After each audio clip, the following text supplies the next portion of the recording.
मैं अनुरोध करूंगा स्वामी ज्ञानानंद जी केवल भारत में ही नहीं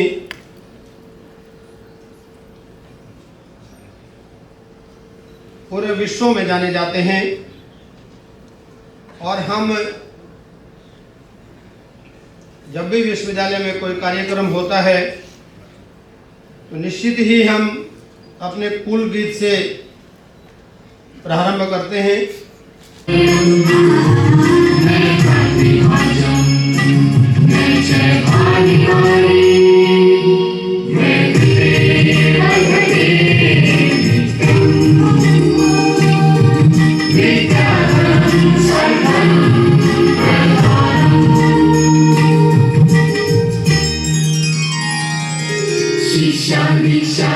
परंपरा से राष्ट्र हुआ सदा।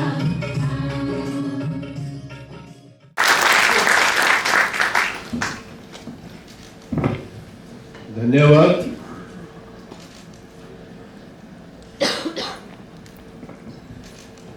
माननीय स्वामी ज्ञानानंद जी महाराज, मैं आपका हरियाणा केंद्रीय विश्वविद्यालय में स्वागत करता हूं और धन्यवाद करता हूं कि आज आप इस सभागार में हमारे विद्यार्थियों से और हमारे शिक्षकों से आप उनको जो ज्ञान देने आए हैं, मैं उसके लिए आपका बहुत बहुत धन्यवाद करता हूं, क्योंकि मुझे मालूम है कि आप के द्वारा दिए हुए शब्द ये मेरे विद्यार्थियों के लिए उनके साथ बन जाएंगे और अपने वो जीवन को कैसे निर्वाह करना है उसमें कहीं ना कहीं शामिल कर पाएंगे। क्योंकि ये विश्वविद्यालय केवल यहाँ पर मात्र डिग्री ही देने के लिए नहीं है, यहाँ पर कैसे उस डिग्री का उन्होंने इस्तेमाल करना है, उसको प्रयोग करना है और उसके साथ साथ जीवन को कैसे निर्वाह करना है। मैं उम्मीद करता हूँ कि वो इस विश्वविद्यालय में ये सब कुछ सीख के जाएं। और इसी कड़ी में हमारे साथ आज स्वामी ज्ञानानंद जी महाराज हमारे साथ जुड़े हैं। जैसा कि मैं कई बार शायद आपसे कहा हूँ कि ये हरियाणा है और हरियाणा केंद्रीय विश्वविद्यालय में लगभग 25 प्रदेशों से विद्यार्थी आते हैं और अपने आप को मैं कहता हूँ कि आप सौभाग्यशाली समझिए कि ये ऐसा प्रदेश है, एक तो ऐसा प्रदेश है जिसका नाम हरियाणा है। हरियाणा मीन ऐसा कोई प्रदेश नहीं है किसी भी अपने देश में जिसका नाम भगवान के नाम से, कोई ऐसा प्रदेश नहीं है जिसका नाम भगवान के नाम से। आप सभी लोग अपने आप को सौभाग्यशाली समझ सकते हैं, चाहे किसी भी प्रदेश से हो, क्योंकि आप हरियाणा केंद्रीय विश्वविद्यालय का नाम तो आपसे जुड़ गया है, वो कहीं नहीं जाने वाला। तो यह अपने आप को सौभाग्यशाली समझ। दूसरी बात, अभी कामराज जी बता रहे थे कि महाराज हमारे कई विदेश में जाकर गीता का संदेश देते हैं। गीता की लोगों को गीता का संदेश देने का अर्थ यही है कि लोगों को कैसे जो मुसीबतें आती हैं उनसे छुटकारा ही नहीं दिलवाया जाए, कैसे जिया जाना है जिंदगी को, उसको भी कैसे जीना है, वो गीता से हम सीख सकते हैं। मैं तो कई बार देखता हूँ कि यदि कुछ ही श्लोक अपनी जिंदगी में जोड़ लिए जाए, उसी के सहारे आप जिंदगी जी सकते हैं। जरूरी नहीं है कि आपको हर गीता का हर पहलू पता हो, लेकिन आप फिर भी कुछ ही श्लोक अपनी जिंदगी में जोड़ लेंगे, उन्हीं के साथ जिंदगी जी सकते हैं। मेरा ऐसा अनुभव है। मैं भी कई विदेशों में जाता हूँ, मेरा परिचय पहले प्रथम यही होता है कि मैं भारतीय हूँ। फिर लोग पूछते हैं भारत में कहाँ से, where are you from, India from. तो मेरा यही परिचय होता है कि मैं वहाँ से हूँ जहाँ से गीता आई है, जहाँ से गीता निकली है,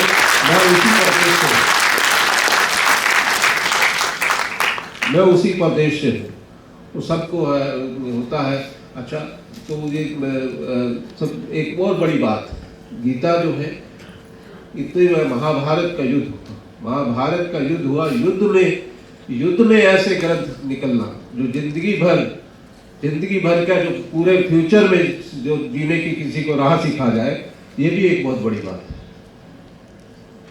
कैसे जो ऐसा संभव हो पाता है कि युद्ध में कुछ ऐसा निकला कि आपको जीने की राह भी सिखा गया। पूरे वर्ष सौभाग्य की बात है कि आज न्यूट्रिशन बायोलॉजी का प्रोग्राम था, तो वहाँ के दो एक्सपर्ट्स भाई जो मुझे मिले, तो उन्होंने कहा कि पहले हम वही कार्यक्रम अटेंड करेंगे, बाद में अपना न्यूट्रिशन बायोलॉजी का करेंगे। जीने का जो है न्यूट्रिशन बायोलॉजी भी जीने का राह सिखाती है, और ये भी एक जीने की राह है जो सीखेंगे। तो उन्होंने भी आज ये कार्यक्रम नई राष्ट्रीय शिक्षा नीति के तहत सरकार इन विषयों पर जोर दे रही है कि हमें स्किल एजुकेशन और होलिस्टिक डेवलपमेंट ऑफ स्टूडेंट पे जोर देना चाहिए।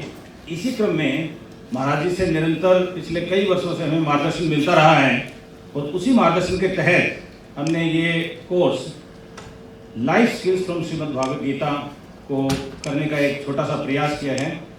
मैं रिक्वेस्ट करूँगा मैनेजमेंट डिपार्टमेंट के एचओडी डॉक्टर सुनीता जी से, वो भी स्टेज पे आएँ और इस इनॉग्रेशन के साक्षी बने।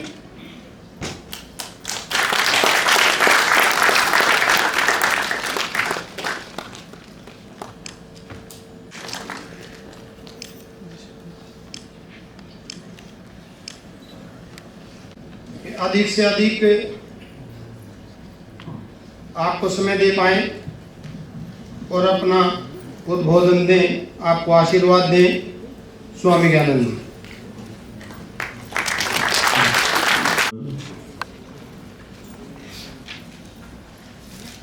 गीतामृतुहे नमः। सहना भवतु सहनौ भुनक्तु सह वीर्यं करवावहै तेजस्विनावधीतमस्तु मा विद्विषावहै।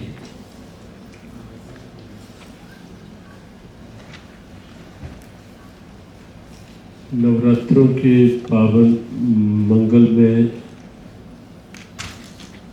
दिन चल रहे हैं, और ऐसे परम मांगलिक अवसर पर यहाँ महेंद्रगढ़ जिला में हरियाणा का संभवतः एकमात्र केंद्रीय विश्वविद्यालय, और उसमें आज प्रथम बार आप सबके साथ कुछ चर्चा, कुछ संवाद।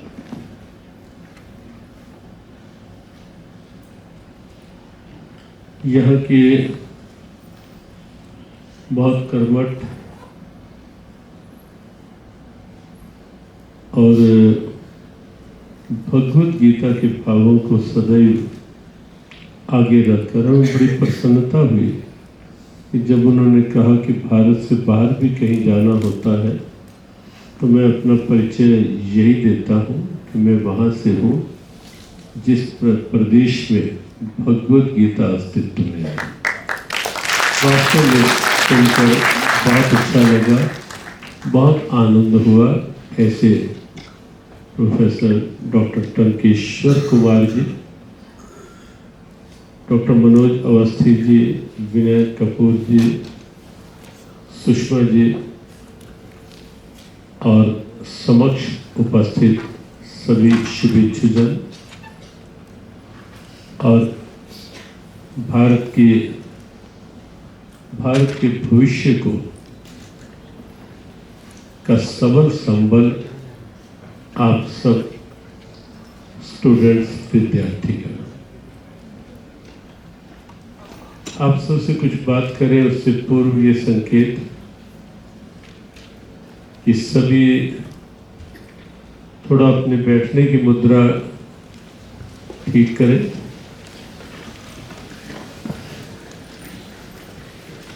एक्टिव, अलर्ट, अवेयर, 3A को साथ रख करके, और यहीं से हम प्रारंभ करेंगे लाइफ स्किल को भी।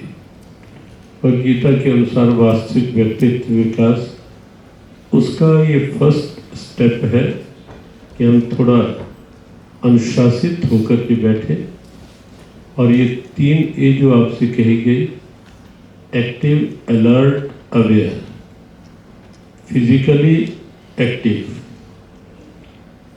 कुर्सी पर बैठे लेकिन कुर्सी के सहारे ऐसे गिर कर नहीं, थोड़ा एक्टिव, और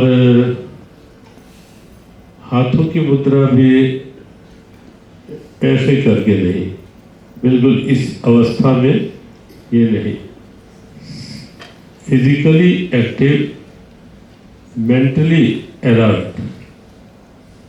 अलर्ट का अर्थ है कि इस समय मन इधर उधर ना जाए, मोबाइल का प्रयोग बिल्कुल नहीं। हाँ, वैसे रिकॉर्डिंग कर रहे हैं तो वो हो सकता है, लेकिन रिकॉर्डिंग से भी अच्छा मन में रिकॉर्डिंग हो जाए, वो भी संभव है।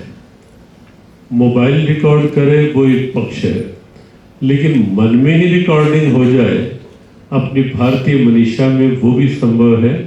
और वो तभी संभव है जब मन अलर्ट होगा, कंसंट्रेट होगा, आपकी कंसंट्रेशन शब्द के साथ होगी, तो आप निश्चित समझें आपका मन उस शब्द को अपने में फीड कर लेगा, रिकॉर्ड कर लेगा, ये निश्चित है। और इसीलिए मेंटली अलर्ट होकर के और इंटेलेक्चुअली अवेयर, अवेयरनेस तो जीवन में आवश्यक है ही है। किस समय क्या करना है, क्या नहीं करना, क्या निर्णय होना चाहिए, क्या निर्णय नहीं होना चाहिए, इसमें अवेयरनेस। तो ये 3A सबसे पहले ध्यान रखी जाने योग्य है। किसी भी समय, किसी भी कुछ भी सुनते हुए, पढ़ते हुए, क्लास में या वैसे। नवरात्रों के दिन चल रहे हैं, हमें अच्छा लगा जब यहाँ आए। प्रोफेसर टंकेश्वर जी ने परिचय भी दिया और लेकर भी गए वहाँ कि जो दुर्गा पंडाल सजा है, और ये प्रसन्नता है कि आप में से ही सबने मिलकर ये प्रयास किया है। वस्तुतः अपना जो देश है भारत, ये विविधताओं में एकता की दिव्यता का देश है। यहां पाएंगे पूरे वर्ष में कोई ना कोई त्योहार, कोई ना कोई पर्व, अपने यहाँ तीर्थ भी हैं, वो भी विविधता में एकता का लाते हैं, वो भी भारत की अखंडता, एकता के पर्याय है। वरना आप सोचे आद्य गुरु शंकराचार्य को क्या पड़ी थी कि कहाँ तो हिमालय की ऊंचाइयों पर बद्रीनाथ, उत्तर का शिखर, कहाँ पूर्व के कोने में समुद्र तट पर जगन्नाथ धाम, कहाँ पश्चिम के कोने में समुद्र तट पर द्वारका धाम, और कहाँ दक्षिण के बिल्कुल उस कोने में समुद्र तट पर रामेश्वर धाम। तो चारों दिशाएं हो गई ना, अर्थात चारों दिशाओं के सांस्कृतिक सुरक्षा के लिए सजग प्रहरी के रूप में 4 धाम और 51 शक्तिपीठ यदि आप देखेंगे भारत के, तो आप पाएंगे पूरा उसका स्वरूप देखेंगे कहाँ कहाँ है, तो आपको अखंड भारत का स्वरूप उसमें दिखाई देगा। शक्तिपीठ ऊंचाई पूरा अखंड भारत का, कहीं श्रीलंका में, कहीं पाकिस्तान में, बांग्लादेश में, म्यांमार में, वहां तक तो जो हमारा पुराना स्वरूप था उस रूप में आप शक्तिपीठ देखेंगे। क्या शक्तिपीठ तो पूरा दिन, और त्योहार परंपरा भी जो अपनी है इसमें भी आप पाएंगे। एक तो हमें हमारे समृद्ध गौरवशाली इतिहास से, अतीत से जुड़े रखने का माध्यम है त्योहार। हमारे अंदर की आस्था को जीवंत बनाए रखने की प्रेरणा है ये त्योहार। और त्योहारों में भी अभी हम कक्ष में बात कर रहे थे, आप पूरे वर्ष में देखेंगे कहीं दुर्गा महोत्सव आ गया बंगाल में विशेष, कहीं गणपति महोत्सव आ गया महाराष्ट्र में विशेष, कहीं अब आगे छठ पूजा आएगी बिहार क्षेत्र में विशेषता लिए हुए। तो ऐसे आप त्योहार देखेंगे, कहीं पोंगल दक्षिण भारत में से निकलता हुआ आपको दिखाई देगा, कहीं बिहू पूर्वी भारत में से आपको अनुभव होता दिख। तो अलग अलग पूरे वर्ष की बैसाखी आएगी तो पंजाब के भावों की दिव्यता उसमें से सुगंध आपको आएगी। तो इस रूप में आप पाएंगे त्योहार भी हमारे पूरी एक परंपरा के साथ और एकत्व के साथ जुड़ी हुई परंपरा प्रेरणा। और नवरात्र जो है ये तो सीधा सीधा अमंगल से मंगल की प्रेरणा के दिन है, अंधकार से प्रकाश की प्रेरणा के दिन है और जड़ता से चैतन्यता की प्रेरणा के दिन है ये नवरात्र। क्योंकि शक्ति तत्व की उपासना अर्थात जड़ होके नहीं, प्रमादी होके नहीं जियो। शक्ति उपासना अर्थात अपने अंदर की शक्ति को पहचानो, अपने अंदर की ऊर्जा को, अपने अंदर की चेतना को पहचान करके जियो। जड़ता में नहीं जियो, प्रमाद में नहीं जियो। ये नवरात्र जो है ये जड़ता से चैतन्यता की, प्रमाद से पुरुषार्थ की और दुर्बलता से शक्ति तत्व की पहचान के भी दिन है, प्रेरणा के भी दिन है ये नवरात्र। और अशुभ से शुभ की प्रेरणा के दिन है। समय का अपना प्रभाव होता है, व्यक्ति व्यक्ति के प्रभाव में भी अंतर होता है, स्थान स्थान के प्रभाव में भी अंतर होता है। ये बड़ा वैज्ञानिक प्रमाणिक सिद्ध है। और समय समय के प्रभाव में भी अंतर होता है। बहुत जगह, अभी आप तो स्टूडेंट्स हैं, लेकिन बहुत जगह हम देखते हैं कि परिवारों में, समाज में बहुत लोग ऐसे दिखते हैं जो नशे, ड्रिंक, रोज के पक्के होते हैं, न किसी माता पिता की, न घर में किसी की मानते हैं, न डॉक्टर कह दे तो, लेकिन नवरात्रों के दिन आते ही अपने आप छोड़ देते हैं। इन दिनों हाथ नहीं लगाना किसी, आपको भी ये स्मरण होगा, होता है या नहीं होता? नवरात्रों में प्राय लोग छोड़ देते हैं कि नवरात्रों में कुछ भी नहीं ऐसा। क्यों? किस कारण से? किसने अंदर की शुभता को जगाया कि ऐसे दिनों में कुछ अच्छा कर ले, कुछ पुण्य अर्जित कर ले? कौन है जिसने हमारे अंदर की शुभता को जगाया और अशुभता को दबाया बिना किसी के कहे? ये है हमारे दिनों का प्रभाव, समय का प्रभाव, ये हमारी परंपरा की दिव्यता का प्रभाव, जो अंदर की चेतना को स्वाभाविक जागृत करती है और सबको एक साथ लेकर के आप जो भी यहाँ दुर्गा उपासना जिन्होंने पंडाल लगाया कर रहे हैं, करवा रहे हैं, कहीं क्या आप ये सोच करके या ये पूछ करके अंदर आने देते हो कि किस जाति के हो तुम? बताओ कि ये पूछा जाता है क्या? पंडाल में आते हुए पूजा करते किस जाति के हो, किस वर्ग वर्ण के हो, कहाँ के हो तुम? जो आए हमारे यहाँ इतना बड़ा कुंभ होता है, लाखों करोड़ों लोग होते हैं गंगा में, कहीं संगम में, कहीं शिप्रा में, कहीं गोदावरी में नासिक स्नान होता है। तो क्या स्नान करते हुए ये वहां पूछा जाता है कि कौन सी जाति, या भंडारे लगते हैं सब? तो ये हमारी आस्था तो है ही है, लेकिन विषमता में समता, भिन्नता में एकता की भी परंपरा है, प्रेरणा है ये हमारे त्योहार। और अंदर के व्यक्तित्व विकास का भी आधार है ये। कई लोगों को लगता है कि क्या आवश्यकता है ये उपासना की, ये पूजा की, ये इस ढंग से करने की? ये निश्चित रूप से आपके अंदर की चेतना जागृति का आधार है, आपके अंदर को मजबूत करने का। और अंदर की मजबूती बहुत आवश्यक है। हम पहले कई बार हमने देखा सड़क मार्ग पे चलते हुए, कहीं कहीं किसी एक सीमेंट कंपनी के, हम नाम तो नहीं लेंगे किसके थे, कि हमें क्योंकि किसी की पर्टिकुलर ऐड नहीं करनी। किसी सीमेंट कंपनी के होल्डिंग्स लगे होते थे और उसमें एक क्रिकेटर का चित्र दे करके और उसमें ऊपर केवल एक वाक्य लिखा होता सीमेंट के साथ, अंदर से सॉलिड। बस केवल इतना ही शब्द, अंदर से सॉलिड बनाता है।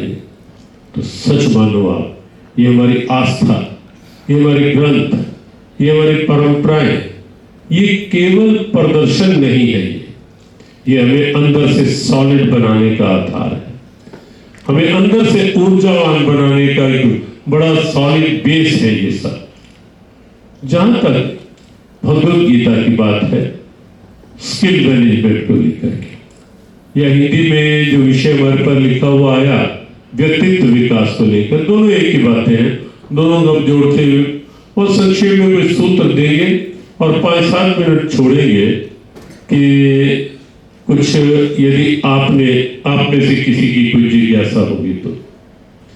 पहले व्यक्तित्व विकास की बात लें, स्किल डेवलपमेंट की बात लें, तो सबसे पहले हमें ये समझना होगा कि भारतीय संस्कृति में कभी भी, कहीं भी, किसी के लिए भी व्यक्तित्व विकास केवल बाहर के शरीर से संबंधित नहीं है।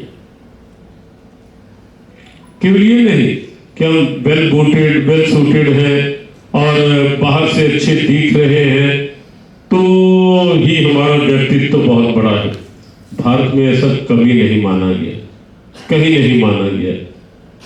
इस देश ने 8 अंगों से टेढ़े शरीर वाले अष्टावक्र की पूजा की है विद्वानों की सभा में। जब अनेक विद्वान बैठे होते हैं और वहां बीच में अष्टावक्र आ जाते हैं और अष्टावक्र के आते ही उस समय जब वो आते हैं सब लोग हंसते हैं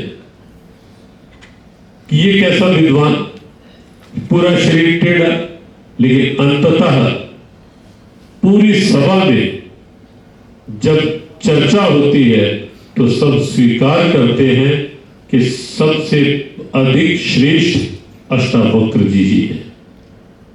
तो यहां केवल शरीर के कारण नहीं होता। भारत में शूर्पणखा की उपासना कभी हुई क्या? बताओ। हाँ, थोड़ा एक बार फिर सीधा बैठे, पीछे वाले खासकर। शूर्पणखा को सम्मान मिला क्या कभी? दोबारा किसी, इन दिनों रामलीलाएं चल रही हैं और बीच में कहीं ना कहीं रामलीलाओं में शूर्पणखा भी आती ही होगी फिर से चेताने के लिए। तो कभी किसी ने शूर्पणखा नाम रखा किसी का क्या? कोई कितना भी बुराइयों में लिप्त हो, उसको भी अगर कहो कि कन्या हुई है, शय पे नाम निकला है, शूर्पणखा रख लो, कोई रख लेगा क्या? लेकिन एक ही राशि, एक ही समय और कुछ अंतराल में शूर्पणखा भी मिलती है और कुछ समय के बाद शबरी मिलती है। शबरी का सम्मान है या नहीं है? क्या वहां ये देखा गया कि जाति क्या है? भगवान राम ने देखा क्या? और कई बार कई लोग की एक बात को लेके आक्षेप करने लगते हैं, सनातन या कुछ, लेकिन आप देखें वहां जाति देखी गई क्या? बाहरी सुंदरता देखी गई क्या? साधन देखा गया क्या? कुछ और देखा गया क्या? लेकिन शबरी का सम्मान तब भी और आज भी एक जीवंत प्रेरणा है। क्यों? कि भारत में केवल बाहरी आधार पर व्यक्तित्व विकास का सम्मान नहीं हुआ या स्वीकार नहीं हुआ। कंस का सम्मान हुआ कभी क्या? कंस को हमने सम्मान दिया कभी क्या? कंस किसी ने किसी का नाम रखा क्या? ए पे अंश, वै पे वंश, और कहीं कै पे निकल आए हैं तो कंस होगा क्या? नहीं होगा। लेकिन आप देखें, जो कृष्ण कंस को ऊंचे आसन से नीचे पटकते हैं, वही कृष्ण निर्धन, फटे पुराने वस्त्र वाला सुदामा, उसके आने पर अपना सिंहासन छोड़ देते हैं और अपने सिंहासन पर सुदामा को बिठा करके सुदामा के पैरों के पास बैठ जाते हैं, नीचे बैठ जाते हैं। ये किसका सम्मान था? केवल सुदामा का नहीं, परंपरा का। मित्रता का, विनम्रता का, मूल्यों का, आदर्शों का, परंपराओं का और एक स्वाभिमान का सम्मान था।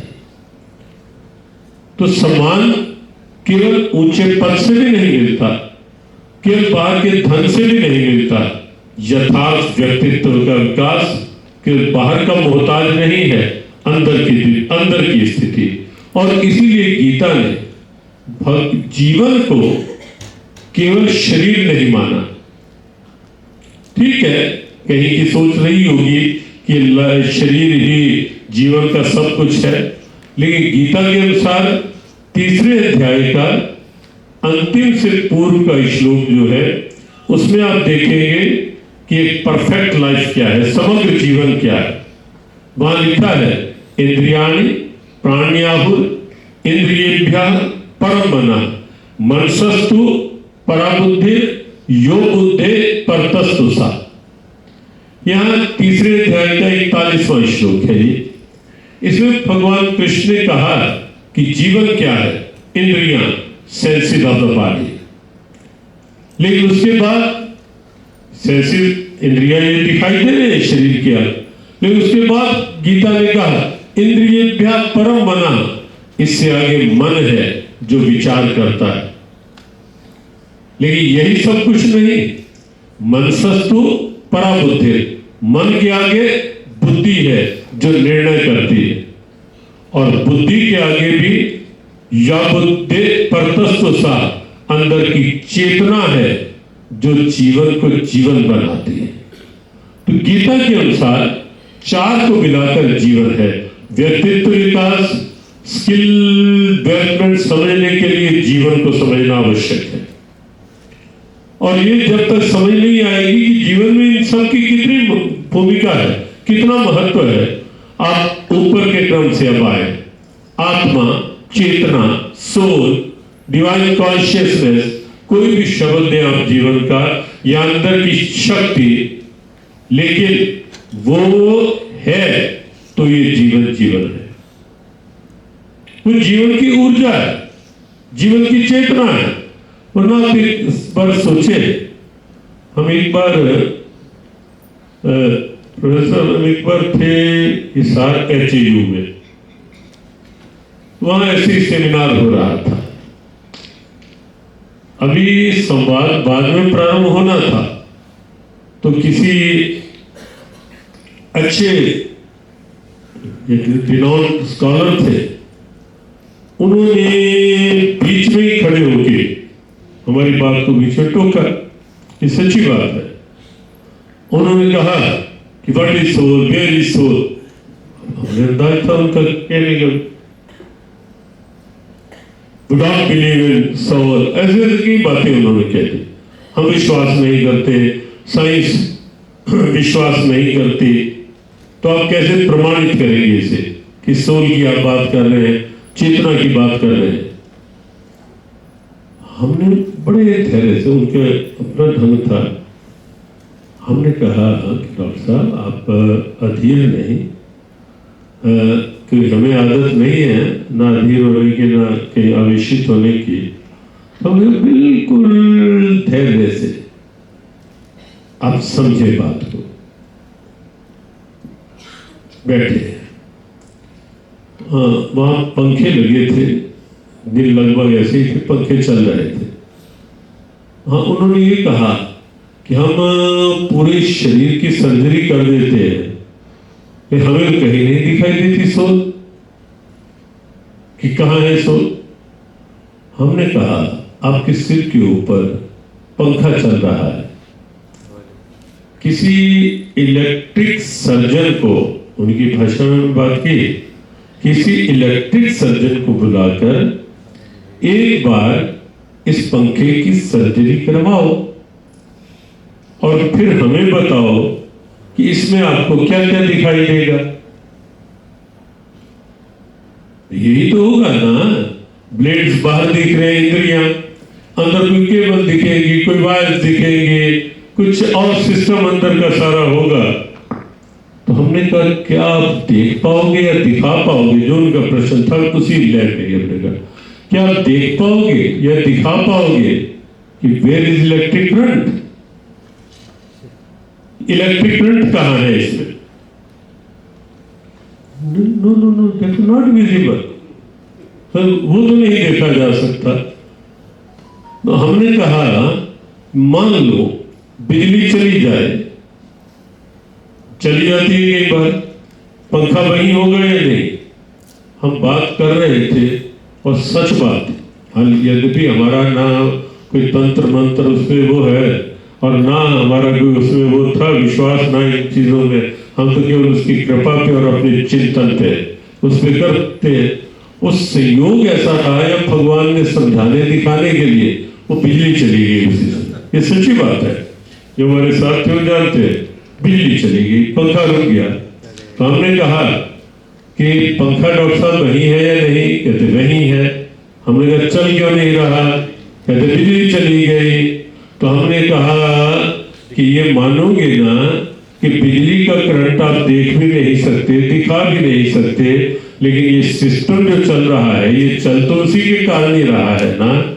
तो हमने कहा क्या आप विचारोगे कि शरीर का सिस्टम किसके कारण चल रहा है और किसके अलग होने के बाद ये शरीर डेड बॉडी कहलाता है, और डेड हो जाने पर ना कोई साइंटिस्ट कुछ कर पाता है, ना कोई डॉक्टर कुछ कर पाता है, ना किसी की तिजोरी कुछ कर पाती है, ना कोई और कुछ कर पाता है, वो सब क्या है? तो चुप। और बाद में हमें सबसे पहले मिले कहने लगे नहीं अब मैं भी गीता पढ़ के उसके तत्व को समझने का प्रयास, अच्छी बात है, लेकिन बात केवल यही कि सोल कॉन्शियसनेस वो हमारी चेतना है, बिल्कुल ऐसे ही आज के भाषा में कहें तो जैसे पावर, करंट, और वो एनर्जी भी है, जैसे करंट एक एनर्जी है। हम कई बार जब बात मेडिटेशन की आती है तो हम कहते हैं मेडिटेशन क्या है। बहुत लोग जब पूछते हैं कि मेडिटेशन की क्या आवश्यकता है, तो हमने कहते हैं to connect the mind with power, that is meditation. Mobile रोज आप चार्ज करते हैं नहीं करते? बताएं, मॉर्निंग में सबको ध्यान देता है या नहीं कि मोबाइल एक बार चार्ज हो जाए? और चार्ज तभी होगा ना जब पावर के साथ कनेक्ट करोगे। बिल्कुल ऐसे ही कि जब हम उस सुप्रीम पावर के साथ अपने मन को कनेक्ट करते हैं, वहां से मन को चार्जिंग मिलती है, मन को ऊर्जा मिलती है, मन मजबूत होता है अंदर से। तो ये तो रोल है। अगर आपको लगता है कि हमें बोल्ड होकर, कॉन्फिडेंट होकर, एनर्जेटिक होकर, अंदर से सॉलिड और स्ट्रांग होकर के कुछ आगे लक्ष्य की ओर बढ़ना है, तो उसका माध्यम है अंदर के व्यक्तित्व विकास का, वो है उस सोल से, उस चेतना से, उस पावर से अपने आप को कनेक्ट करके चलो। और ये त्योहार भी, दुर्गा उपासना, ये भी उसी के माध्यम है कि किसी तरह से हम उस चेतना से कनेक्ट रहे। उसके बाद क्रम आता है बुद्धि का, इंटेलेक्ट। अब इंटेलेक्ट की फंक्शनिंग क्या है? निर्णय करना। आजकल की प्रैक्टिकल प्रॉब्लम रहती है, जो ये लाइफ मैनेजमेंट की भी आप बात यहां से समझ लें गीता के अनुसार। जब तक आपका निर्णय नहीं होगा, कोई आपका फर्म डिसीजन नहीं होगा कि मुझे अब ये करना है, तब तक आप सोचे मन प्लानिंग किसकी करेगा? बात समझ में आई या नहीं? मन का पार्ट तो आगे प्रारंभ होगा ना जब आपका डिसीजन हो जाएगा।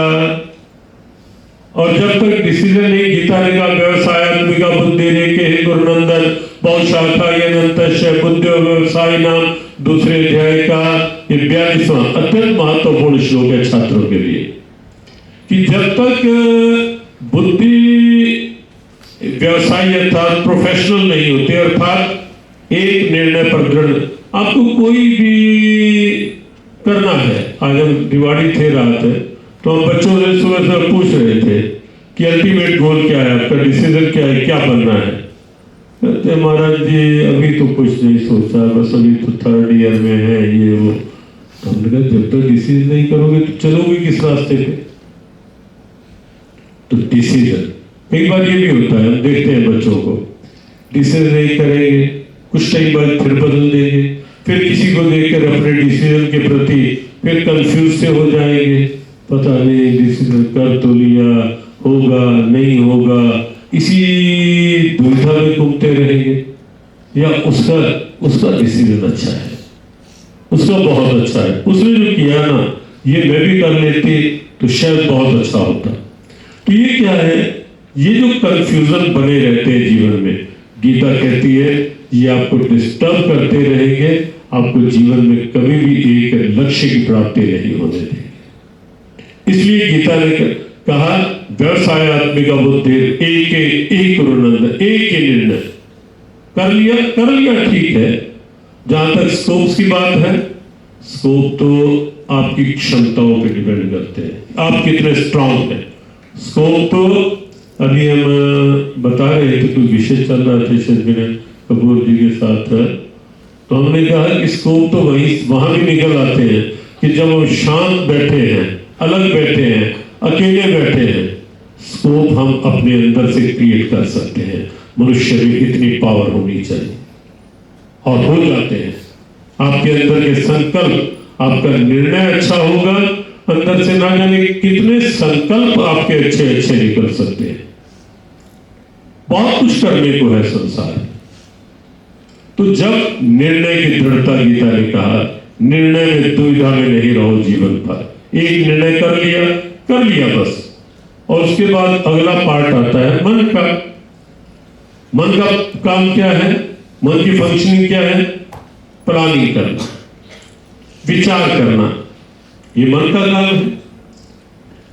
ये आत्मा या ये जो डिवाइन सोल, इंटेलेक्ट, बुद्धि, माइंड, मन, ये कोई सॉलिड ऑर्गन नहीं है, ये ध्यान रखना, जिसे कोई डॉक्टरी इक्विपमेंट देख सके या दिखा सके। इनमें से कुछ भी, भले ही कोई ईसीजी है, भले ही कितने आजकल एडवांस्ड सिस्टम आ गए, लेकिन ये दिखा पाए कोई इक्विपमेंट ना मन को दिखा सकता है, ना बुद्धि को, ना इंटेलेक्ट को। समझ में आ रही है बात या नहीं? कुछ भी नहीं। इंटेलेक्ट क्या है? निर्णयात्मक शक्ति, डिसीजन मेकिंग पावर है। मन क्या है? प्लानिंग वाली शक्ति है, थॉट पावर है, विचार शक्ति है। और विचारों में भी दो बातें हैं। एक तो ये है, विचार भी ना कई बार हम हर बात को टेंशन बनाना प्रारंभ कर देते हैं। छोटी छोटी बात बड़ी बड़ी टेंशन। और सच में आपको बताएं, हमें बड़ा कष्ट होता है इस बात से। जब हम बहुत सी जगह, एक बार हम कोटा में तब गए जब एक ही साल में 48 स्टूडेंट्स ने एक ही साल में सुसाइड कमिट किया था। ये बात शायद 2018 की है। तब भी वो लगभग 8 से 10 हजार स्टूडेंट्स के साथ 2 घंटे लगाए। अभी 29 अक्टूबर को हम कोटा हमें जाना है और 30 को वहाँ स्टूडेंट्स के साथ ही से कई कार्यक्रम है रखा हुआ है।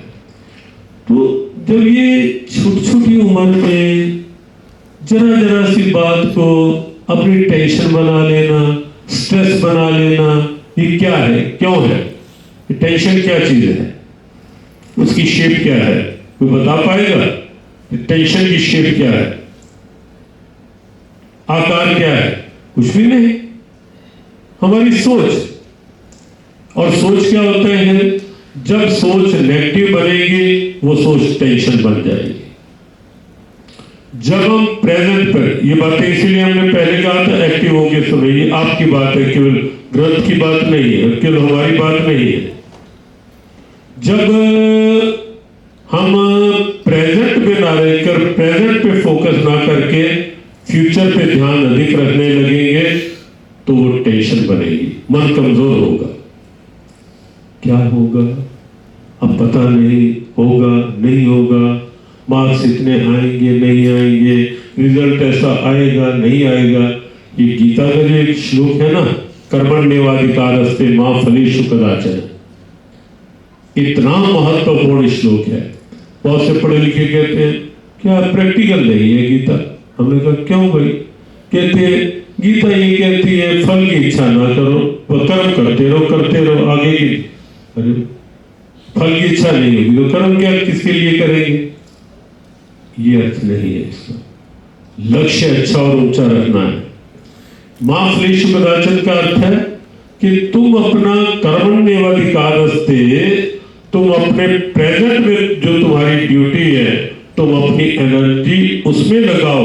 मां फलेषु कदाचन, क्या मिलने वाला है क्या होने वाला है पहले से उसकी चिंता करके अपनी एनर्जी को फ्यूचर की ओर डाइवर्ट ना करो, अपनी एनर्जी को फ्यूचर की ओर ना भेजो, अपनी एनर्जी को अपने प्रेजेंट में रखो। और अगर आप प्रेजेंट अच्छा बना लेंगे, फ्यूचर अपनी टेंशन आप करेगा, वो तुम्हें नहीं करनी पड़ेगी। ये अर्थ है इसका। समझ में आई है नहीं? और वो क्या रहा है कि बस प्रेजेंट में रहेंगे, टेंशन फ्यूचर की, ना प्रेजेंट ठीक बन पाएगा। और ये टेंशन, स्ट्रेस, डिप्रेशन और वहां तक की स्टेज, उसका दोनों शब्द भी नहीं यहाँ कहना चाहेंगे। ये क्यों है?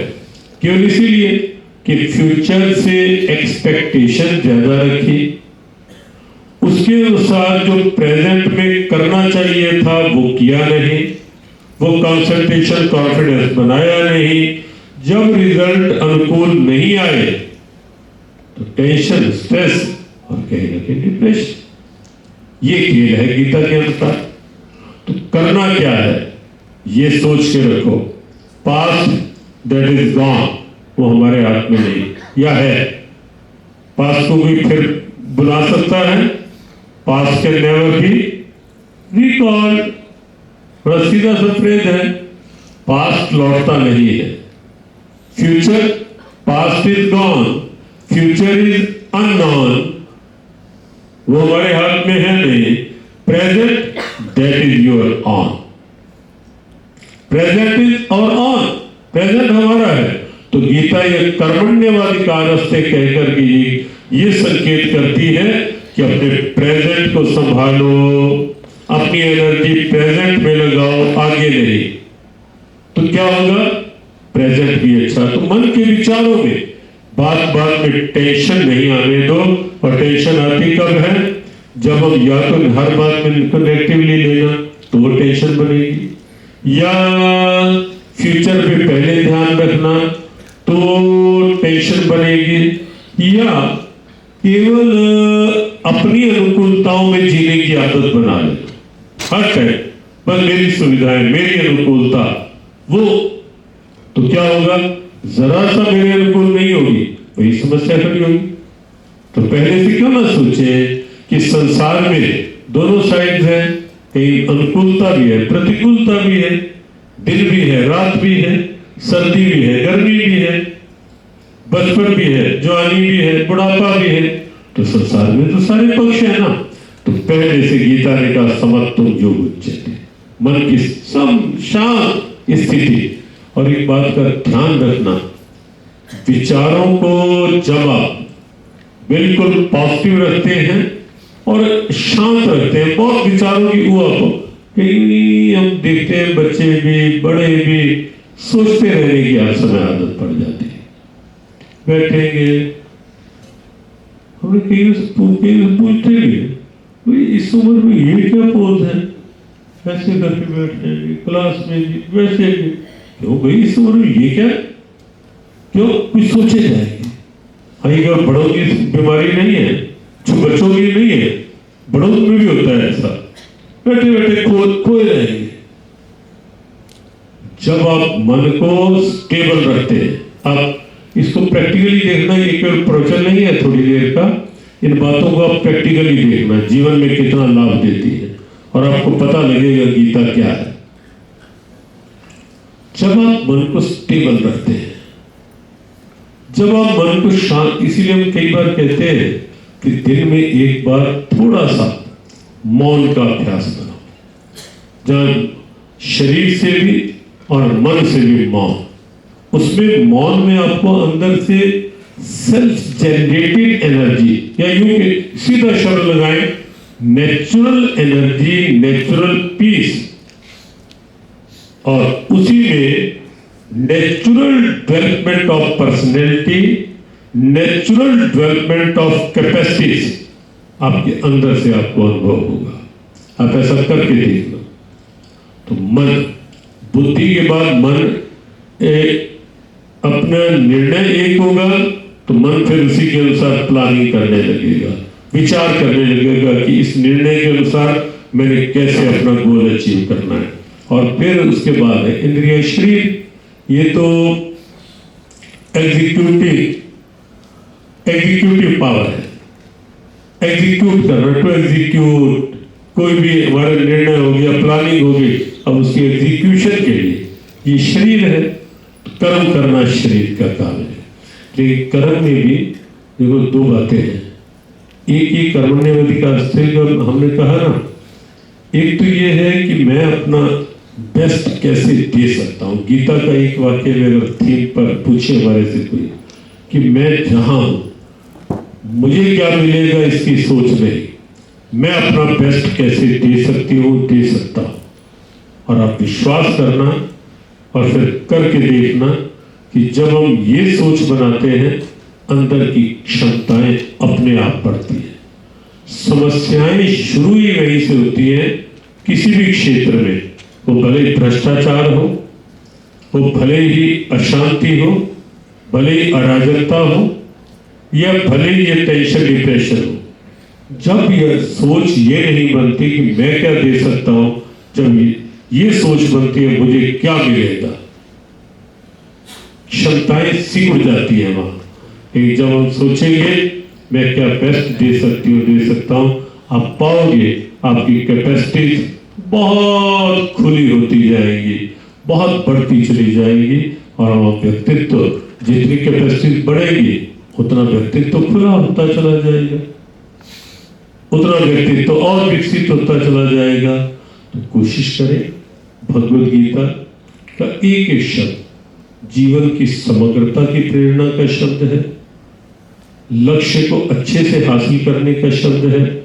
गीता में लाइफ मैनेजमेंट है, गीता में स्किल मैनेजमेंट है। और स्किल की बात आपको कही है कि ऊर्जा डिवाइन कॉन्शियसनेस है ये, और इंटेलेक्ट एक निर्णय करे और प्लानिंग अच्छे से करे, मन को व्यर्थ ऊहापोह में न जाने दे। मैं क्या दे सकता हूं ये सोच बनाए, मुझे क्या मिलेगा इसकी चिंता छोड़ दे, मिलने को तो खूब मिलेगा। अब देखिए समुद्र जीवन भर बटोरता रहता है पानी, आप जानते हैं ना, नदियों का पानी आता है बटोरता रहता है, बटोरता रहता है। लेकिन क्या कभी आप समुद्र के पानी में से एक गिलास भरकर अपनी प्यास बुझा सकते हैं? इतना बटोरा कि खाने का खारा। लेकिन वही पानी समुद्र में से जब बादल वाष्प के रूप में खींचते हैं, लक्ष्य बदलता है, भाव बदलता है, केवल बटोरने के लिए नहीं, बांटने के लिए, बरसने के लिए।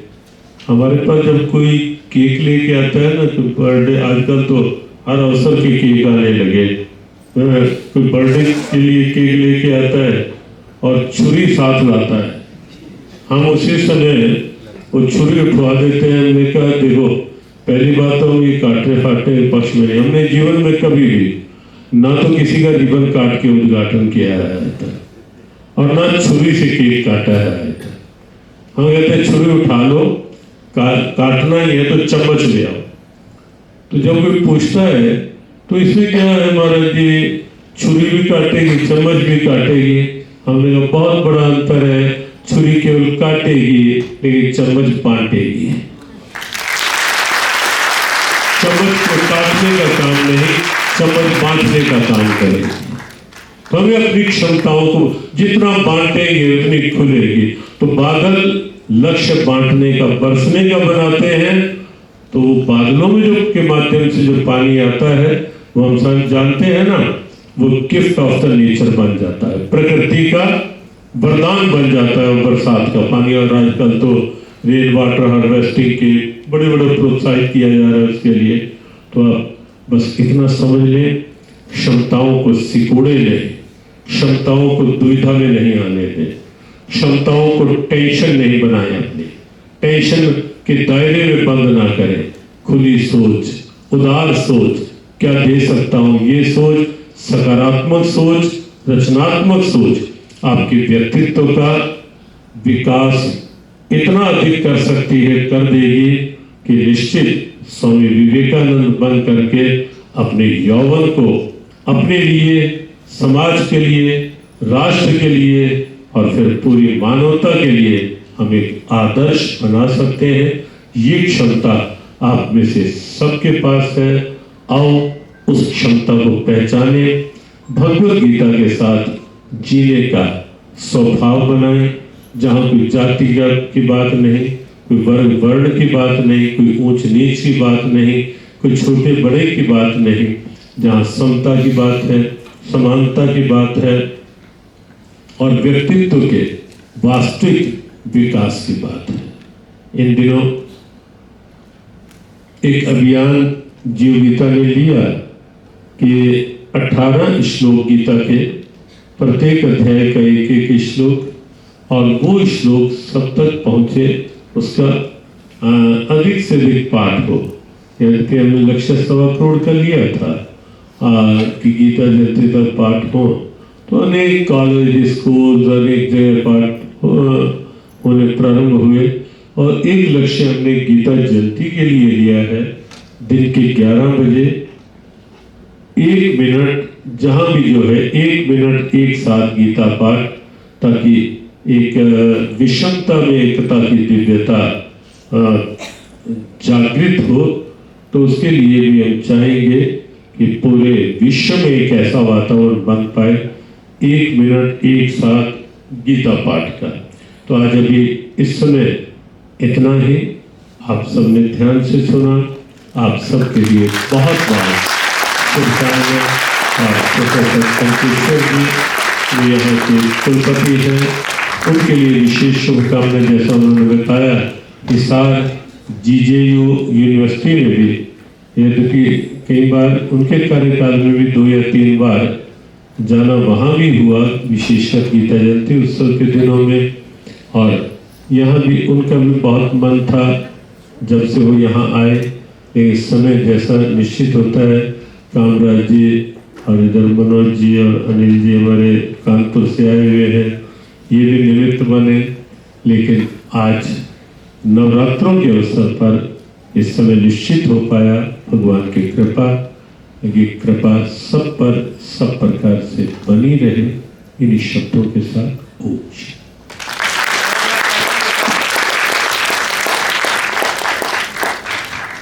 महाराज जी का उद्बोधन आपने सुना।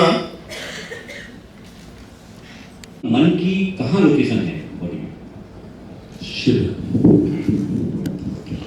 जहाँ तक मन की लोकेशन की बात है, हमने पहले बताया कि बुद्धि है, आत्मा है, मन है, इनकी कहीं कोई लोकेशन नहीं है, क्योंकि कोई सॉलिड ऑर्गन नहीं है। इनकी पर्टिकुलर कोई विचार है, विचार तो आप देख नहीं सकते, आप फील कर सकते हैं कि अंदर उठ रहा है। इनमें प्रवेश करते हैं तब वो कुछ प्लानिंग की ओर अपने आप को ले जा पाते हैं। तो मस्तिष्क थोड़ा हायर स्टेज की बात है, मन थोड़ा विचारों की ऊहापोह और उसकी स्थिति है। इससे एक जुड़ा हुआ प्रश्न होता है कि क्या मैंने कई मनीषियों को और कई जो फिलोसफर्स को सुना है, तो कहते हैं मन सबका एक है, क्या ऐसा है? कुछ में रखता है मन को, किसी किसी की नेचर बन जाती है अच्छाई में भी बुराई ढूंढने की, पॉजिटिव में भी नेगेटिव ढूंढने की। तो ये अलग अलग स्टेजेस होती है, उसे एक नहीं कहा जा सकता मन को। मन के अलग अलग, कबीर और महापुरुषों ने भी कहा। देखो, पहली बात तो सभी ये ध्यान रखें, भागवत गीता नहीं भगवत गीता बोलना है। तो अंग्रेजी में BHA लगता है, उसका अर्थ बदलता है। दूसरी बात जो है, मामेकम शरणम व्रज, गीता का अच्छा भाव है। तो इसमें ये अंदर जीव का विषय, मन का विषय है, ना कि बॉडी से। तो इसलिए बॉडी से जो जो हमारे रिश्ते, नाते, संबंध हैं, वो हमें अच्छे से निभाते रहना है। लेकिन मन से आखिर में होता है कि मेरा अस्तित्व क्या है। अच्छा प्रश्न है। क्यों है कि जैसे हवाएं चल रही हैं तो उसकी इच्छा से चल रही है, किसी वैज्ञानिक, किसी नेता अभिनेता के कहने पे नहीं चल रही। प्रकृति अपना कार्य कर रही है तो उसकी इच्छा से कर रही है, उसका तो भगवान की इच्छा भी उसके पीछे और उसके साथ हो जाएगी। धन्यवाद। हाँ, इधर बस एक दो प्रश्न और, तो हमें बहुत शीघ्र आगे दिल्ली कार्यक्रम में पहुंचना है। गौरव 2 प्रश्न और ले ले, बस 2 बच्चों को और दे दो। जय माता दी। एक्चुअली गुरु जी, कभी कभी हमें ये ज्ञात नहीं होता कि हमारे जीवन में चल क्या रहा है, तो उस वक्त हम अपने इमोशंस को कैसे कंट्रोल करें। हमें ये नहीं पता चलता कि हमारे जीवन में चल क्या रहा है, तो उस वक्त अपने इमोशन को कैसे कंट्रोल करें। पहले तो अपना एक लक्ष्य निश्चित करके कि ये करना है उस पे, और अपने अंदर की ऊर्जा को सकारात्मक रचनात्मक बना करके, पॉजिटिव और कंस्ट्रक्टिव ऊर्जा को रख करके, और फिर जो हमने कहा कि अगर बहुत मन वो रहता है विचलित है, तो फिर थोड़ा मेडिटेशन का अभ्यास बनाओ, थोड़ा गीता के कुछ मंत्र कुछ श्लोक जो है उसको अध्ययन का अभ्यास बनाओ, ताकि मन एक बार इधर फोकस हो, थोड़ा एनर्जेटिक हो। फिर ये जो हलचल वाला चलना है मन का, ये निश्चित स्वभाव तभी होगा जब वो लक्ष्य पर केंद्रित हो जाएंगे। ओम महाराज जी प्रणाम। मैं अपने कुलपति जी का और कामराज सिंधु जी जो इस कार्यक्रम का संचालन कर रहे हैं, उनका भी विशेष तौर पर धन्यवाद करना चाहती हूँ। आरंभ कर रही हूँ उनसे, क्योंकि उन्होंने स्वयं गीता का अध्ययन करने का सौभाग्य प्राप्त किया है स्वामी जी के चरणों में रहकर, तो विशेष तौर पर वह आज के सूत्र भी बने हैं। नवरात्रि का शक्ति पर्व भी है और योगेश्वर कृष्ण की गीता उस समय आपने आज सुनी है।